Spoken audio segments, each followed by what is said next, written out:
Welcome back to Imperfect, the Heart-Centered Leadership Podcast.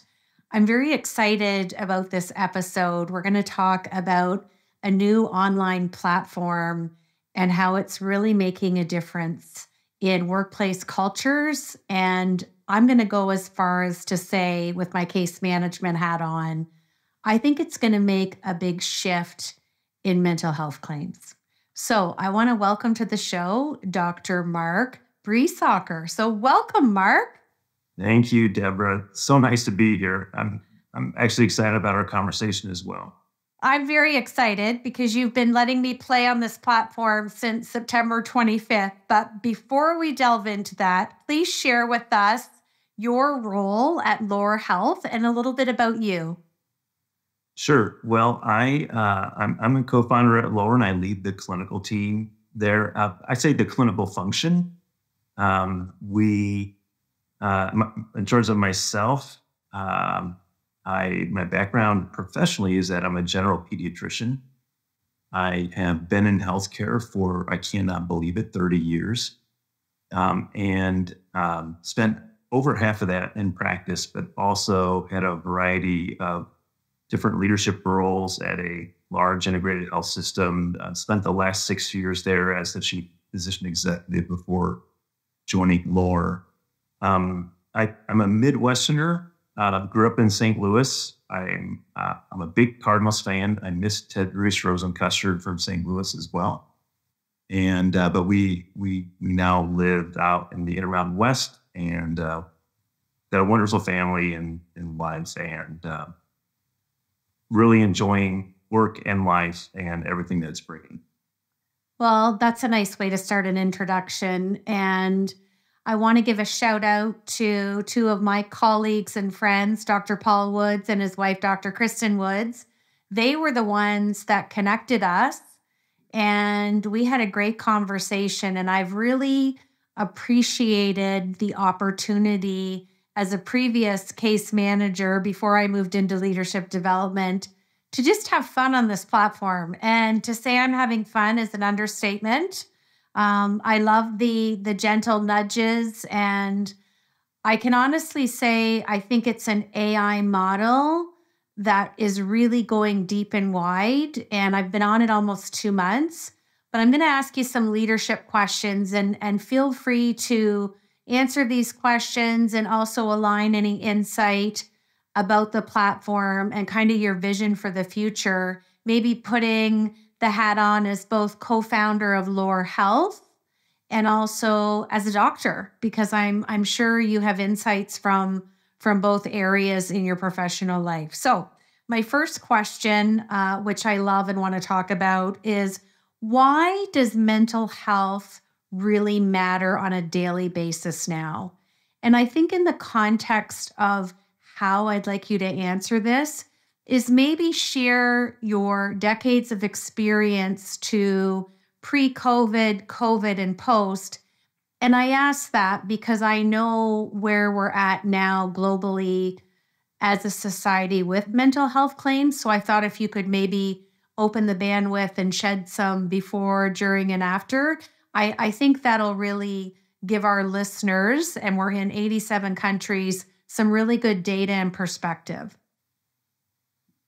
Sure. Well, I think I love the question because it gets right to the one of the big challenges that I think people across the country and in many countries across the world are facing today. And, from a perspective, looking back, I can remember starting in practice and being so excited about bringing knowledge and skills in newborn care, in newborn critical care, in early diagnosis of important things that I felt that responsibility that families were placing on me to be watching for that.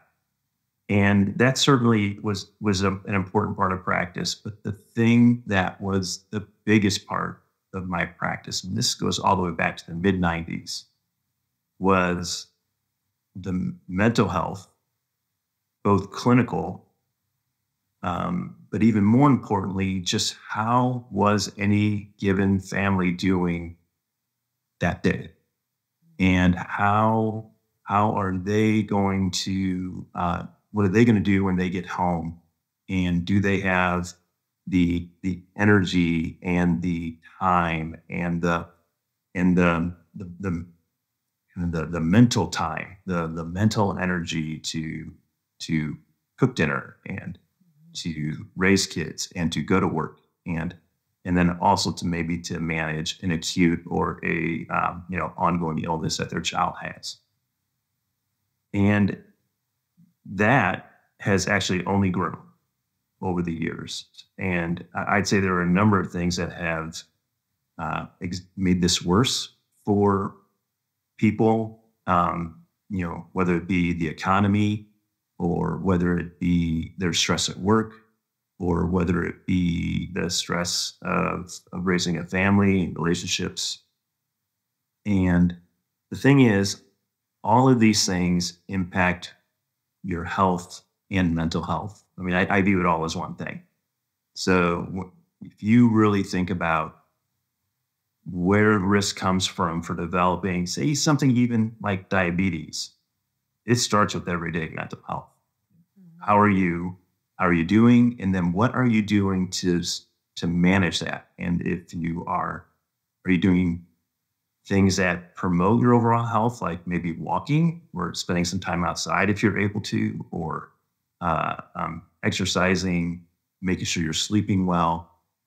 Or are you doing things like watching, screens late into the night, drinking, eating processed foods, all things that actually promote the risk factors and advance the risk factors for chronic disease? And so if you really want to get upstream of chronic disease, you have to be talking about how people are getting through life on a daily basis. I love the answer on that. And it makes me think of when I was case managing and talking to the different funders. And even though I would have a physical diagnosis, whether it was a spinal cord injury or a traumatic brain injury, I always had the conversation that I was managing and navigating a whole person. And those activities of daily living are so imperative. And really, it's the mindset to achieve anything, whether it's day-to-day living or advancing in med rehab for the scenario that I'm sharing. So it's nice to hear your perspective on that. My second leadership question has permanent residency on the show, and there's some candor and humor allowed in your answer. And we've asked over 300 leaders this question. What imperfections show up in Dr. Mark's heart-centered leadership every day?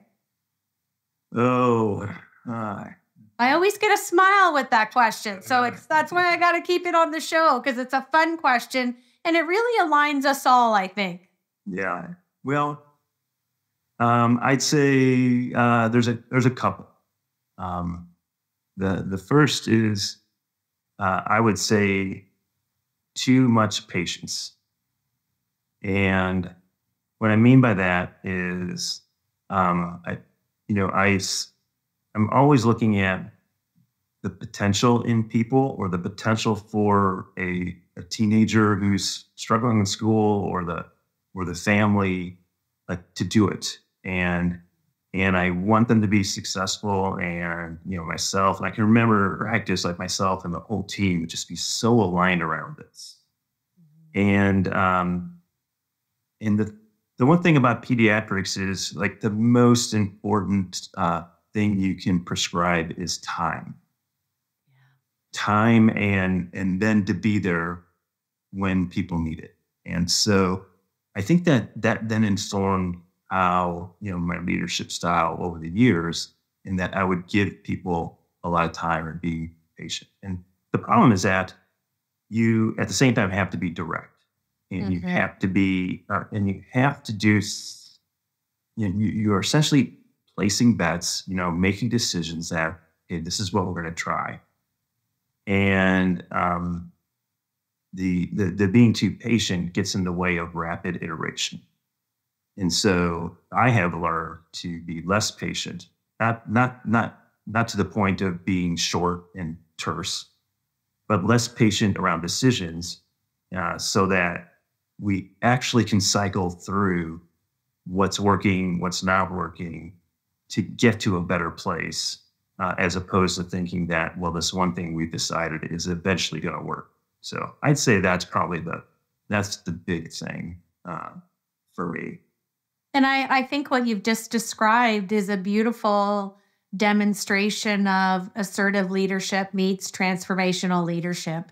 It doesn't mean you want to be less patient, but sometimes you need that assertiveness to move things along. And that can be done in a very heart-centered way. So Yeah. I like the way you frame that. I haven't had anybody frame it like that. I've heard of, I don't have any patience, or I laugh a lot, or I talk a lot, but it's interesting to see that evolving of your own leadership development, which is always intriguing when I talk to leaders on the show.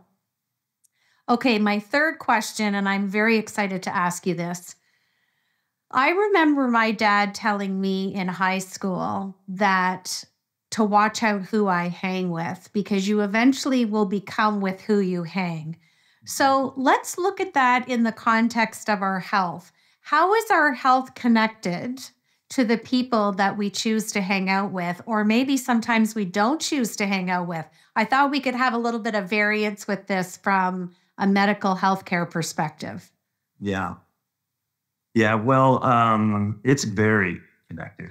And I would say, in these past couple of years of working with the team at Lower and the scientists there, I have been this isn't the right metaphor, but, a kid in a candy shop, but I want to say, a kid at the vegetable stand who, diving into social network science and how ideas impact the decisions we make and how the people around us impact the decisions we make. And I think the best example of this is actually research that comes from Nicholas Christakis' lab at Yale, who, and I know he published this way back in 2007, and he just recently published a similar follow-on study back in May of this year. But the one in '07 has such a great title, like, Is Obesity Contagious? And it turns out that it is, because who you hang out with, when 25% of the people around you are espousing an idea or demonstrating a behavior, every human is much more apt to now consider that behavior and adopt it. And so is there a virus causing obesity? No. But are the ideas of the people that you are with impacting the decisions you make? Absolutely. So we like that, Laura. We like to say that ideas are contagious, and that's part of what we've done there. The combination of the bot that asks you questions and helps you figure out small steps forward, and then community of people that who are like you, working on things that you can connect to share ideas, hear ideas, support, help. And so that I think is, the science there is extremely strong. It's as strong as any, of the medical science around specific drugs that work, or imaging techniques that work. So I'm actually super excited about this. I've been on the platform since September 25th. I've had a lot of fun with it. And I like that there's that little bit of get to know us phase in the first 5 to 7. And I'm really impressed with the Lore bot. I like how it tunes into your answers, interpretation of cognition, emotion, behavior, thinking. I've had a lot of fun with it. I love the names that you suggest. So everybody has that, confidentiality level of obscurement that they want. But I have to share with you, one of your staff sent me the most beautiful song from I was on, I forget how many weeks I'd been on. And I got to tell you, like emotionally, like it dropped me to my knees. Like I was like, this is the most incredible gift that someone has ever given me. And that song is a culmination of all of the things that I shared and I wrote and I questioned and just that communication. And being a solopreneur, it's not like I can walk down the hall and go talk to one of my coworkers. It can be, and we've talked about it on this show with many of my leaders who are in this space. It can be really lonely when you want to banter back some ideas. And I think for me, that's been my surprising aha. But I also love the consistency of the notifications on the app, or if I'm sitting in my office like I am today, and you get an inbox with that little, hey, we haven't heard from you today. And do you want to pick up, or do you want to go deep, or do you want to? I love the variance, and I feel digitally you're meeting people where they're at. And to me, I think back to when I case managed to people in small rural pockets, or now in this world of remote and hybrid workers. I really see this, and I mean this wholeheartedly, Mark. I see this making a dent in mental health claims, and I think you know my story, but I never thought I would leave the medical rehab world, and I left it because of that. And when I lost 5 executives, that was like, somebody tapping you saying, "Can you come over here?" And it was the transference of skills. And I do miss my direct patient care, but I feel like the case manager still gets to show up every day. And I'm sure you feel that nuance in your role with Laura, and it's probably quite rewarding to take all that you've done as a pediatrician and just all of your life experience, education, work experience, and have it show up in this position. And that's what I love about leadership development as a whole. But I feel like you gave me a free playground to play on, and that's really why I wanted to have you on the show, because I really see this platform being such a huge help. And I know, from a risk management or a mitigation point of view for companies, the mental health claims, they're not lessening. They are at the greatest heights they've ever been at, and they're continuing to climb post-COVID. And I think, just to kind of close the loop on this question, the world's heavy right now, and we need a reprieve from the heaviness. And I see Laura as this little light for people, and in the comfort of their home or on their mobile device. Well, Deb, first of all, thanks for sharing this story, and I can't wait to share it with the team that works on those things. What I heard when you were talking about it was the self-awareness that the song provided to you, like reflecting back to you the things that are most important in your life today. And that's like the starting, right? Yeah. Of, okay, this is what's going on. And then you get that little nudge of, it's such a great question, and it's such a simple question. And it's actually a question I find myself asking people in life now. And I think I might have asked it, well, what are you going to do about that for? But I ask it now as, well, what's a small thing you could do, you think you could do to start to work on this? Yeah. And that what's happening there is you're taking self-awareness and you're turning it into action. You're providing agency to people. Yeah. And we have learned, because we've been with working with people in lore for almost 2 years now, and we started working with federally qualified health centers in the U.S. These are community health clinics that are federally funded, and they are in place to help people in the community who do not have health insurance or have Medicaid and they can't find a doctor. or they have disability, you know, and they have a lot of social challenges. But this approach works for them. It turns out that helping someone develop self awareness and then have energy to act, have agency, is a really important thing for their mental health that day and how they feel about how they're getting through life.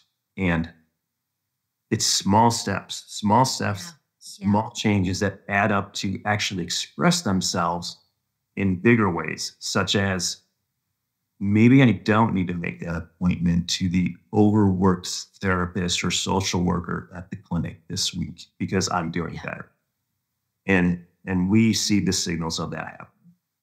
Well, and it's the first point that you just alluded to. My social, economic, or psychosocial status doesn't matter. It's like the welcome mat is out for everyone. And that's the other element that I love.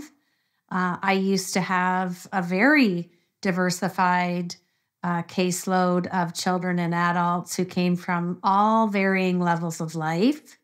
And some families are just handed a raw deal and it doesn't matter. And that's the beauty of this platform. I also love one more cheer for you, Mark, because I also love you organically land up in the community. And I felt like I got my footing, about 4 weeks in and connecting and following, and nobody knows who anybody else is. But there's that cognitive emotional intersection where it's like, I see you, I get you, I'm the same. Oh my goodness, what did you do? And how did, and it's just this beautiful organic conversation. And again, the platforms, like you got some people wanting to talk or you got a new mention, and it's just what I want to call, like I say on this podcast, organically meaningful, aligned conversation in a safe space, period. So I'm a cheerleader, Mark. I want you to come to Canada. You know that. I know.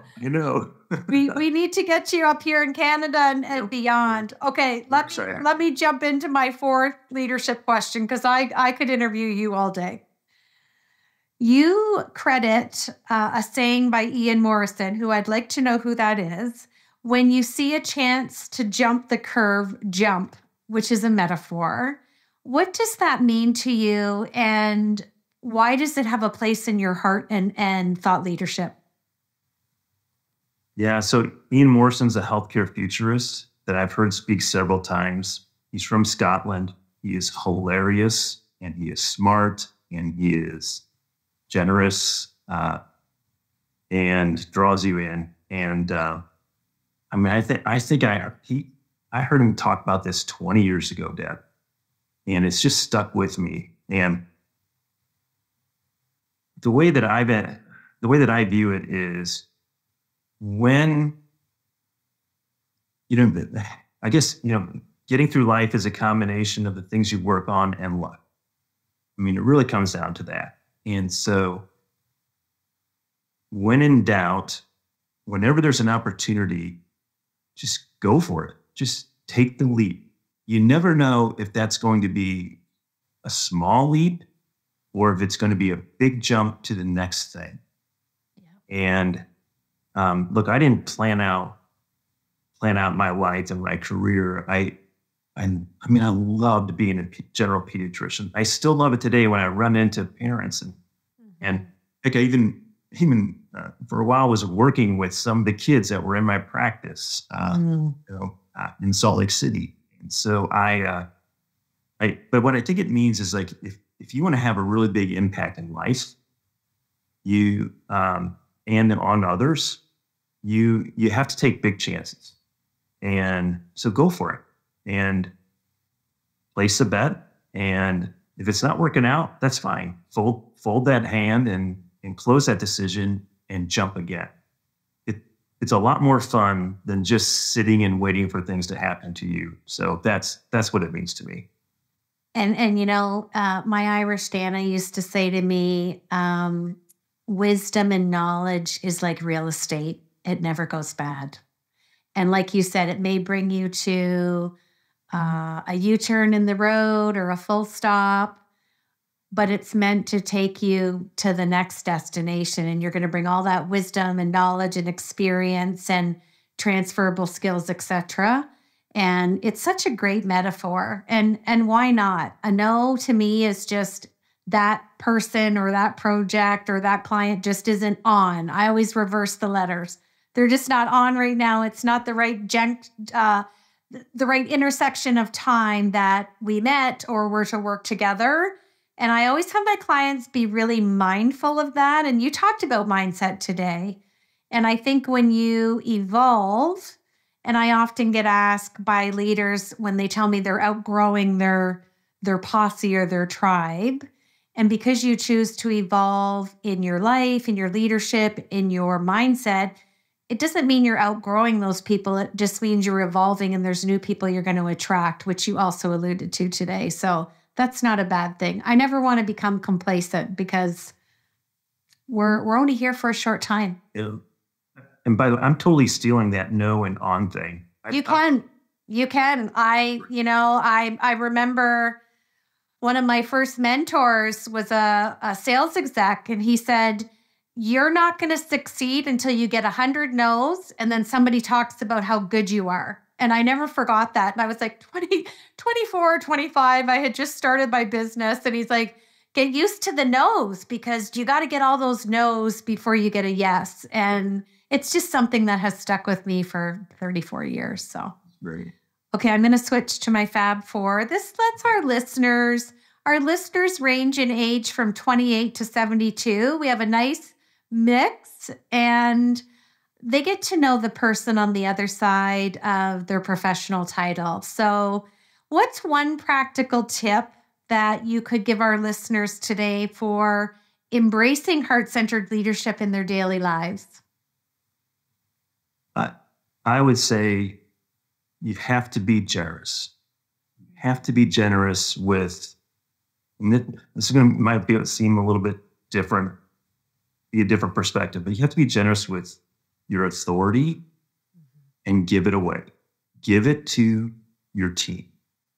Give them the authority. Give them the resources. Don't collect those things. Yeah. Because when you have small teams acting within a vision for where you're headed and within the ideas of how to get there, you are much better off just letting them figure it out than you trying to be the expert and answer questions. And it's liberating because you can say to them, we don't know this. Let's try something new. And what are you going to try next? And those are the questions to ask. So be generous. Don't collect stuff. Be generous.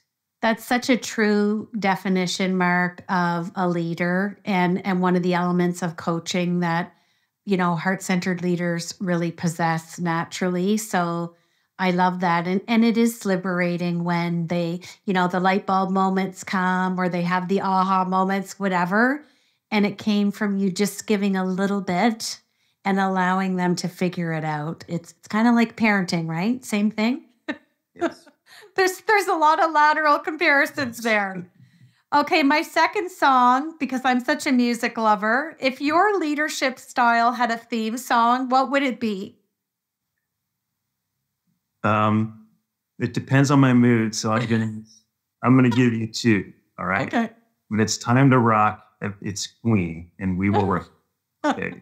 I think Brian May wrote a great song, and it's all about like we together are going to figure this out. So that they're going to take action, right? They're going to rock. So, and great song. Yeah, and when I want to dance a little bit, then along the same themes, it's got to be Mountain High Enough. Tammy Terrell, Marvin Gaye.